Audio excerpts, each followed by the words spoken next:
एक बार एक व्यक्ति एक बौद्ध भिक्षुक से कहता है, मुनिवर, मैं ज्यादा सोचने की आदत से परेशान हूँ, कृपया कोई समाधान बताएं। बौद्ध भिक्षु ने कहा, नहीं, तुम ज्यादा सोचने की आदत से परेशान नहीं हो, बल्कि तुम इस बात से परेशान हो कि तुम्हारे मन में न चाहते हुए भी सारे विचार चलते रहते हैं जिनके बारे में तुम सोचना नहीं चाहते। अगर किसी व्यक्ति के मन में लगातार अच्छे विचार आ रहे हैं तो वो कभी नहीं कहेगा कि मैं ज्यादा सोचने की आदत से परेशान हूँ, बल्कि वो कहेगा कि मैं तो चिंतन कर रहा हूँ। चिंता और चिंतन में यही फर्क होता है। चिंता के समय वो एक ही विचार व्यक्ति के मन में बार बार चलते रहता है जिसके बारे में वो सोचना नहीं चाहता। लेकिन चिंतन के समय लगातार अच्छे विचार आ रहे हैं तो वो कभी नहीं कहेगा कि मैं ज्यादा सोचने की आदत से परेशान हूँ, बल्कि वो कहेगा कि मैं तो चिंतन कर रहा हूँ। चिंता और चिंतन में यही फर्क होता है। चिंता के समय व्यक्ति के मन में वो एक ही विचार बार बार चलता रहता है जिसके बारे में वो सोचना ही नहीं चाहता।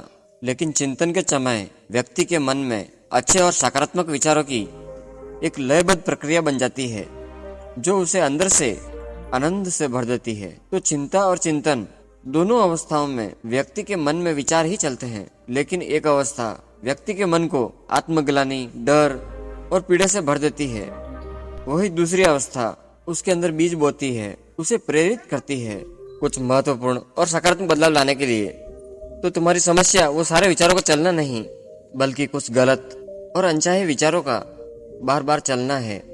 व्यक्ति ने कहा, लेकिन मुनिवर, ये कैसे पहचाना जाए कि कौन से विचार अच्छे हैं और कौन से बुरे? भिक्षु ने कहा, बुरे विचार वो है जो हमें सुख और आनंद का प्रलोभन तो देते हैं, लेकिन उनका परिणाम हमेशा दुखदायी होता है।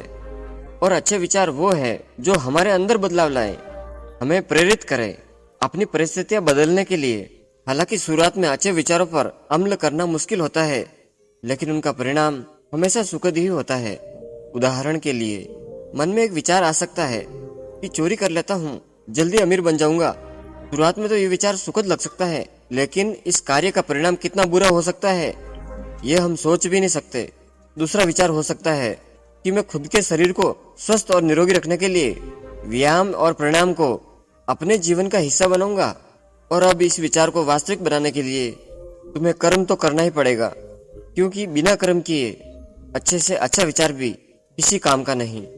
अब समझने वाली बात यह है कि लगातार अपने कर्म करने से हमें सुख और आनंद मिले या न मिले, लेकिन कर्म न करने से होने वाली आत्मग्लानि, पीड़ा, पश्चाताप और दुख से हम जरूर थक जाते हैं। बौद्ध भिक्षु ने आगे कहा, आज मैं तुम्हें गौतम बुद्ध की शिक्षाओं और उनके जीवन से 5 ऐसी बातें बताने जा रहा हूँ जिनका पालन करके तुम अपने विचारों को शुद्ध रख सकते हो, अपने मन को शांत और निर्मल रख सकते हो। भिक्षु ने कहना शुरू किया, पहली बात, अपने शरीर को हमेशा साफ सुथरा रखें। हमारे शरीर और मन के बीच एक गहरा संबंध होता है। हम अपने शरीर को जैसा रखेंगे हमारे विचार भी वैसे ही होते चले जाएंगे। शरीर को साफ सुथरा रखना भी एक विशिष्ट आदत है जो हमें सैकड़ों की भीड़ में भी दूसरों से अलग बनाता है। सिर के बालों से लेकर पैर के नाखूनों तक हमारा शरीर एकदम साफ रहना चाहिए। उसमें से सुगंध आनी चाहिए, और अगर सुगंध नहीं आ रही है, कम से कम बदबू तो नहीं आनी चाहिए, क्योंकि कचरे के ढेर में कचरा ही फेंका जाता है, फूल नहीं। इसलिए और अगर हम अपने बाहरी शरीर को पूरी तरह अस्त व्यस्त गंदा रखेंगे तो हमारे अंदर विचार भी गंदे ही आएंगे, और अगर बाहरी शरीर को आकर्षक और साफ सुथरा रखेंगे तो विचार भी अच्छे ही आएंगे। एक सुगंध अंदर की भी होती है जो कि सकारात्मक विचार और शांत चित्त के होने से आती है।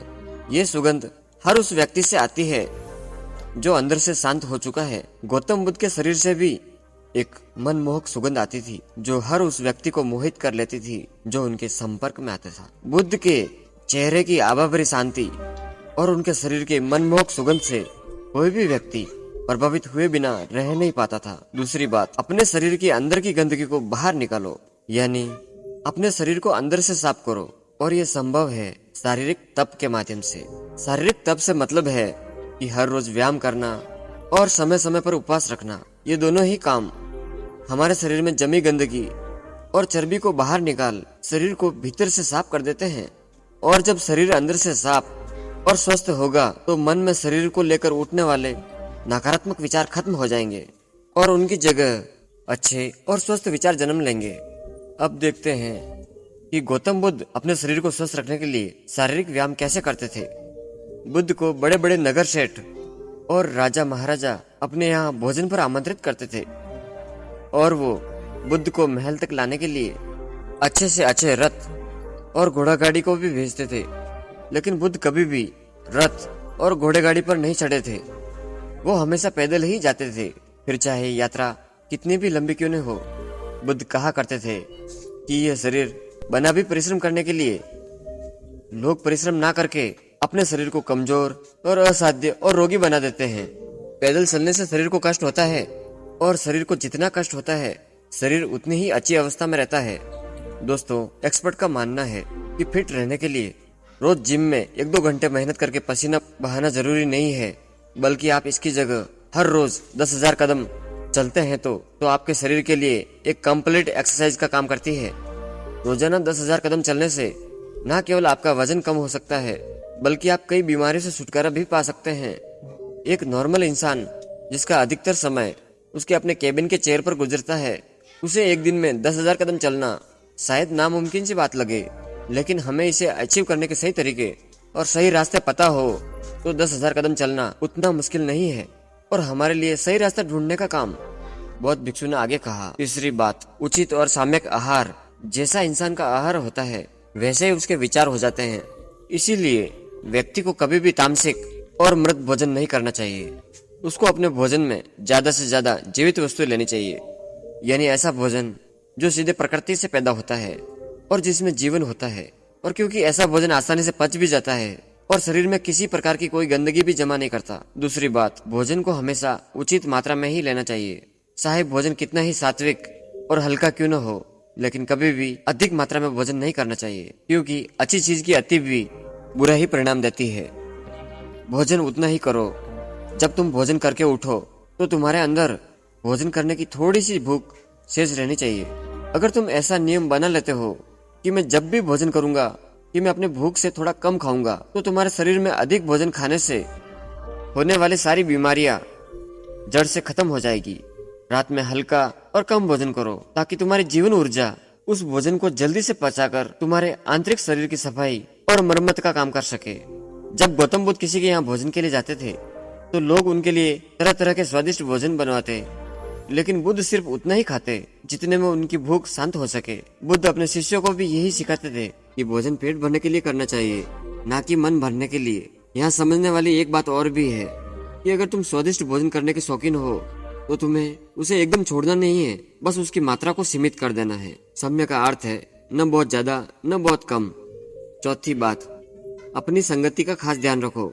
संगति का अर्थ केवल उन लोगों या दोस्तों भर से नहीं है जिनके साथ हम ज्यादातर समय बिताते हैं, बल्कि यहाँ संगति का मतलब हर उस चीज से है जो हम अपनी इंद्रियों के द्वारा ग्रहण करते हैं। जैसे कि हम किन लोगों के साथ रहते हैं, क्या देखते हैं, क्या सुनते हैं, कैसी बातें करते हैं इत्यादि। बुद्ध ने यह निश्चय कर लिया कि उन्हें भीतर की यात्रा पर निकलना है, तो उन्होंने हर उस चीज को तुरंत ही छोड़ दिया जो उस समय उन्होंने लगा जो उनकी यात्रा पर उन्हें बाधा बन रही है। इससे ये सीखने को मिलता है कि हमें अपने लक्ष्य को प्राप्त करने के लिए अपनी आरामदायक अवस्था से बाहर निकलना ही पड़ता है और उन चीजों और लोगों को भी छोड़ना पड़ता है जिन्हें छोड़ना बहुत ही मुश्किल होता है।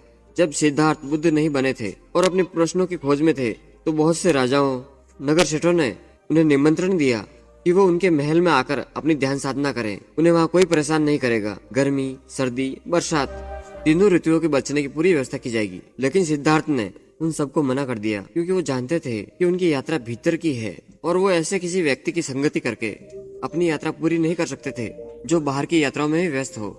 वो सारे सम्राट, राजा और नगर सेठ बाहरी दुनिया में ही लिप्त थे।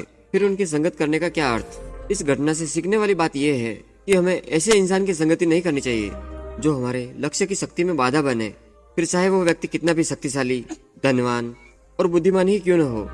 आगे चलकर सिद्धार्थ ने अपने गुरुओं को भी छोड़ा जब उन्हें ये लगने लगा कि उनकी संगति उनकी यात्रा में बाधा बन रही है।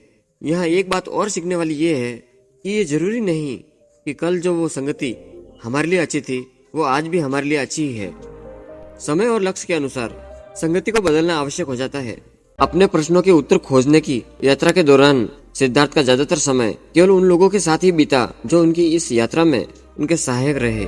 भिक्षु ने आगे कहा, 5वीं बात, जो भी सीखा है उसे अपने अभ्यास में लाओ। तुमने ध्यान साधना के बारे में सुन लिया, लेकिन अगर तुमने उसे अपने जीवन में उतारा नहीं, यानी ध्यान किया ही नहीं, तो फिर सुनने का क्या लाभ। अच्छा देखने और सुनने के बाद भी बदलाव न आने का एक यही कारण है कि लोग अच्छा देखते और सुनते तो हैं, लेकिन उसे वो अपने जीवन में रूपांतरित नहीं करते और फिर शिकायत करते रहते हैं कि जिंदगी में बदलाव नहीं आ रहा। इसीलिए जो भी अच्छी संगति में सीखा है उसे अपनी जिंदगी में उतारो भी। गौतम बुद्ध की ये सबसे बड़ी खासियत थी कि अपने ज्ञान के खोज के दौरान उनके गुरु उन्हें जो भी सिखाते वो तुरंत ही उन पर काम करना शुरू कर देते। वो कभी भी आज का काम कल पर नहीं डालते थे। इससे उन्हें तुरंत ही ये पता चल जाता कि कौन सी चीज काम की है और कौन सी नहीं। इसलिए जो भी अच्छा सीखा है उसे कर्म के द्वारा व्यक्त करो। एक बात और, कुछ लोग काम वासना के विचार को गलत समझते हैं, लेकिन काम वासना का विचार आना गलत नहीं है जब तक कि तुम उसे अति में सोचने का विचार न करो। मन में काम वासना का विचार उठना उतना ही स्वाभाविक है जितना भूख लगने पर भोजन का विचार आना। इसलिए काम वासना के विचार को गलत मत समझिए। इन सारी चीजों को जीवन में आगे बढ़ाने के लिए इस विचार का उठना बेहद जरूरी है। सबसे पहले तो तुम ये निश्चित करो कि तुम्हें काम वासना में लिप्त होना है या इससे ऊपर उठना है। अगर लिप्त होना है तो पूरे होश के साथ लिप्त हो, इसे पूरा अनुभव करो। मन में किसी बात की ग्लानि या पश्चाताप का भाव मत रखना, क्योंकि ये कोई पाप नहीं है। या फिर तुम्हारा लक्ष्य इससे ऊपर उठना है, फिर सीखो कि कैसे काम वासना से ऊपर उठा जा सकता है। अगर तुम इन 5 बातों को जीवन में उतार लेते हो तो तुम्हारे दिमाग में अच्छे विचारों का एक चक्र बन जाएगा। फिर चाह कर भी तुम्हारे दिमाग में पूरे विचार नहीं आएंगे जब तक कि तुम इन आदतों को दोबारा इनमें छोड़ न दो। बौद्ध भिक्षु से इन सारी बातों को सुनकर उस व्यक्ति को अपने प्रश्नों का उत्तर मिल चुका था। उसने बौद्ध भिक्षु का धन्यवाद किया और वहां से चला गया। दोस्तों, मुझे पूरा भरोसा है कि इस वीडियो से आपको बहुत कुछ सीखने को मिला होगा। धन्यवाद।